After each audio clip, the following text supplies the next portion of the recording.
Ojúmọ́ ayọ̀ fún gbogbo ẹ̀yin olólùfẹ́ mi ọmọ yín Olúayé. Mo dúpẹ́ lọ́wọ́ ọkùnrin, mo dúpẹ́ lọ́wọ́ obìnrin, mo dúpẹ́ lọ́wọ́ lọ́mọdé, mo dúpẹ́ lọ́wọ́ lágbàlagbà.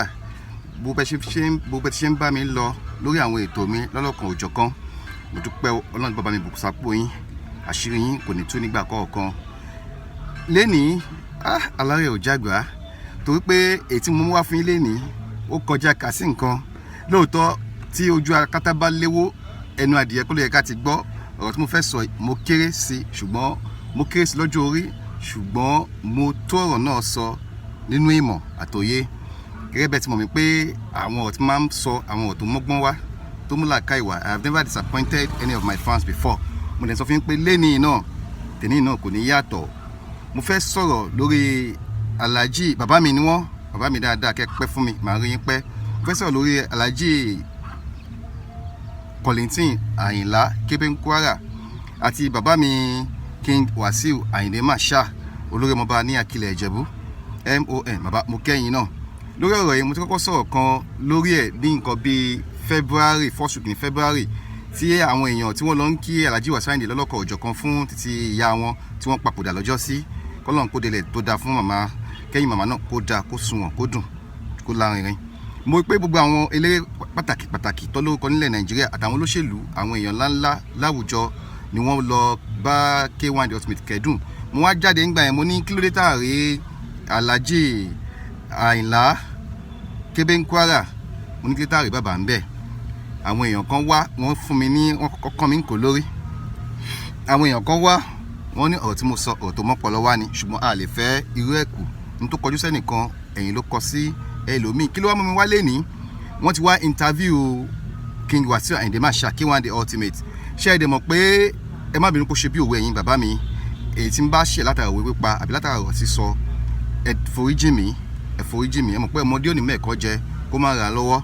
So bí mo ṣe ń bọ̀rọ̀ mi lọ, ṣé ẹ mọ̀ pé ohun tí ojú pátá rí, ojú ìró ò tó nǹkan tójú pátá bá rí lábẹ́ obìnrin, ojú ìró ò lè tó láéláé.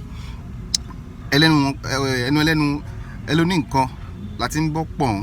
Ẹ jẹ́ ká gbọ́ nǹkan tí Ayinde Wasiu tó ní láti sọ fún wa. Ó yẹ gbọ́. I don't want to join issues with Alhaji Kollington, and I will never join issue with him. But ẹ ń bínú sí wọn àbí? The only bínú tí mo bí sí Alhaji Kollington ni pé nígbà tí ìyá tí wọ́n kú, nígbà tí ìyá Alhaji Barrister kú, mo ṣe ọmọ fáwọn méjèèjì. Báwo ni ìyá tèmi ṣe máa kú? Alhaji Kollington máa cite excuse tí kò genuine enough. Let's say this to the world, that àwọn pè mí ní ìgbàgbọ́. For somebody that joined hand with you to give your mother a befitting burial, the whole world stands out. I move everybody that is movable. I move governor. I move deputy governor. Deputy governor was on seat. Everybody was on seat. I did everything. I handled the whole thing, all the finances, 100%. Kí ni ó bá ṣẹlẹ̀? I want to know nǹkan tó ṣẹlẹ̀. But kò sí nǹkan tó ṣẹlẹ̀ tó dàbí ní tí mo ní mo sọ fún Alhaji Barrister pé àjọ ni o. Nígbà tí ìyá ti ń kú Alhaji Kollington ṣe kí ni ó wá bẹ̀. Kí làwọn jẹ èmi ń sìn? Ṣé àwọn fìgbé sọ́ọ̀rì nìkan làwọn máa jẹ mí? Nígbà tó wà láyé, wọ́n wà láàyè, wọ́n wà lálàáfíà ara, nǹkan kan ò ṣe wọ́n. Wọ́n wà lórí ìdùbúlẹ̀ àìsàn. Wọ́n sí ìlú òyìnbó kápá ní pé bóyá ṣe náà há sí ìlú òyìnbó tó lè wálé. Let's call a spade a spade. Ṣọ́rọ̀ mi o. Ẹ káàbọ̀ padà. Ṣé gbọ́ nǹkan tí K1 The Ultimate sọ? Wọ́n sọ ọ̀pọ̀lọpọ̀ ọ̀rọ̀ nínú interview yẹn. Mi kò kí n láìkí máa gé fídíò ẹni tí mo rí fídíò ẹ̀ yìí, mi kì í láìkí máa gé. Eléyìí tí mo lò yìí gan, mo copy ẹ̀ lọ́dọ̀ èèyàn ni, torí mi ò láǹfààní láti gé fídíò interviewer yẹn. Tó wọ́n ti kọ́ síbẹ̀ pé a gbọ́dọ̀ gé fídíò àwọn. Mo máa ń sábà sá fún ní àní ogun ẹjọ́ àtèmi àtẹ̀yìn. Ṣùgbọ́n èyí tí mo rí, mo copy ẹ̀ ń bì kan náà ni, ẹ máa ti rúkọ ẹni tí mo copy ẹ̀ ń bẹ̀. So Ayinde Wasiu wọ́n sọ̀rọ̀ tó pọ̀ gan nínú fídíò tẹ́ gbọ́ tán yẹn. Ṣùgbọ́n mo fẹ́ fa kò mọ̀ kún kọyọ. K1 The Ultimate wọ́n allegate bàbá wa Kollington Ayinla pé nígbà tí Kollington Ayinla fẹ́ ṣe ìnáwó ìpapòdà màmá tiwọn, wọ́n ní Kollington Ayinla, bàbá Kébénkwara, bàbá Kollington Ayinla, wọ́n ní wọ́n pe àwọn tọ́lẹ̀ sọ fún àwọn pé bó ṣe tòkú fún ọ̀rẹ́ àwọn ìyẹn Ayinde Barrister làwọn ṣe fẹ́ kó ṣe tàwọn náà Àyìndé Wàsíù K1 The Ultimate wọ́n ní àwọn dẹ̀ sọ fún pé báwọn ṣe ti Barrister làwọn ṣe máa ṣe tọ̀dọ̀ yín náà àwọn dẹ̀ àwọn ṣe bí ọmọ wọ́n ní gbogbo nǹkan tó ń ná both financially àti báwọn èèyàn gidi ṣe débi ìnáwó bàbá wa Kollington Àyìnlá nígbà tí àwọn papòdà wọ́n ní àwọn làwọn stand fún 100%. wọ́n ní ẹni tó bá ti kú ni wọ́n ń pòrọ́ mọ́ páwọn lè pọ́ mọ́ Kollington Àyìnlá bàbá mi with due respect orúkọ la fi ń pọ̀ baládé o ẹ má bínú. So wọ́n wá ìyẹn àkọ́kọ́ èkejì wọ́n ní wáyé àwọn lẹ́nu pé bí Kébé ń Kwara bàbá bí wọ́n ṣe wá síbi ìnáwó màmá àwọn lóòótọ́ orí rédíò station lèmi náà ti gbọ́ interview yẹn tí bàbá Kébé ń Kwara sọ pé àwọn ń pe K1 The Ultimate ṣùgbọ́n K1 kọ̀ jálẹ̀ wọn ò gbé ìpè aago àwọn.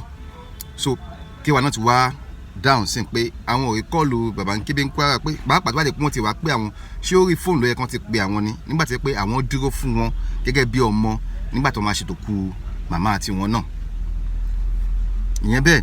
Ṣùgbọ́n lẹ́nu ọjọ́ mẹ́ta yìí náà wọ́n interview bàbá Kollington Àyìnlá wọ́n made mention point kan nínú interview yẹn tí mi ò fi taratara gbádùn ṣé àwọn ọmọ sọ̀rọ̀ pé tó já kátà bá léwó ẹnu adìyẹ tèmi kọ́lọ́ yẹ kan ti gbọ́ torí mo kéré sí wọn ọmọ lèmi jẹ́. Nínú interview yẹn wọ́n sọ pé lóòótọ́ ni Wasiu Ayinde máa ń fún àwọn lówó kan gbà kan 500,000 every month ṣùgbọ́n àwọn tó wá gbọ́ níbì kan pé federal government ló ń fún Wasiu Ayinde lówó yẹn Wasiu Ayinde ti wá káńtà ọ̀rọ̀ yẹn sìn pé federal government ló fún àwọn lówó ohun àwọn làwọn ń ṣe gẹ́gẹ́ bí ọmọ fáwọn àgbààgbà onífújì kan nílẹ̀ Nàìjíríà táwọn fi ń fún wọn lówó oṣù nígbà yẹn mọ̀ tó ti pé àwọn kan wá fayọ̀ fọ́ làwọn dẹ́kun owó yẹn láti máa fún wọn. So irú àwọn ọ̀rọ̀ bẹ́ẹ̀ kò yẹ kó máa jáde àárín yín ilé ẹ̀kọ́ wà bàbá èmi ò fẹ́ kẹ́yìn àti Wasiu Ayinde kẹjọ ní misunderstanding because mo fẹ́ràn Kollington Àyìnlá púpọ̀ torí wọ́n ní legacy tó dá nínú Fuji mo lè fẹ́ràn K1 The Ultimate náà púpọ̀ àwọn náà ní legacy tó dá nínú Fuji. Ọ̀rọ̀ yìí ó máa níyànjú torí K1 ti bọ́ta wọn ti sọ títí wọn tá a bá gbọ́rọ̀ lẹ́nu K1 a lè mọ̀ bí tọ́rọ̀ ti wọ́ wá mo dẹ̀ ṣe rí K1 yẹn wọn kì í ṣe ni tó máa ń múyàn sínú bọ́rọ̀ yẹn ṣe ń gbé wọn ẹ̀rí pé inú ń bí wọn wọ́n dẹ̀ ti sọ síta pé káwọn ayé kọ́ bá wọn dá sí kọ́ jẹ́ káwọn mọ̀ bóyá àwọn jẹ̀bi ní àbáwọn jàre K1 bàbá lójú tọ̀dọ̀ mi jẹ̀bi bẹ́ẹ̀ dẹ̀ tún jàre torí bàbá yín ni Kollington Àyìnlá jẹ́ tàbá ní ká sọ síbi tọ́rọ̀ bàbá yín náà jẹ́ so tipẹ́tipẹ́ lágbàlagbà fi máa ń rẹ́ ọmọ jẹ so tipẹ́tipẹ́ lágbàlagbà fi máa ń rẹ́ ọmọdé jẹ ẹ má bínú bàbá mi K1 olórí mo bá Akilẹ̀ Ìjẹ̀bú ẹ ti jù bẹ́ẹ̀ lọ ẹ gbà fọlọ́n èmi mọ̀ pé ẹ gbà fún Kollington Àyìnlá láì mọye ìgbà lẹ́yìn ìgbà yẹn ẹ ti pàdé wọn lẹ́ẹ̀kan ní ṣòtẹ́ kí wọn dáadáa ìgbà tí ẹ ti rí wọn ní ṣògùn ẹ tún kí wọn dáadáa so kò jẹ́ bó ṣe jẹ́ gbogbo ẹ̀yin aláyọ̀nusọ tẹ́tí ń bú K1 The Ultimate kò yẹ kó rí bẹ́ẹ̀ o K1 ò jẹ̀bi ọ̀rọ̀ yẹn ẹ ṣe orúkọ mi ò tí ì padà ẹ̀mí ọmọ yín náà ní Olúayé àtúmọ̀ ayéra láìpẹ́ láì jìnnà.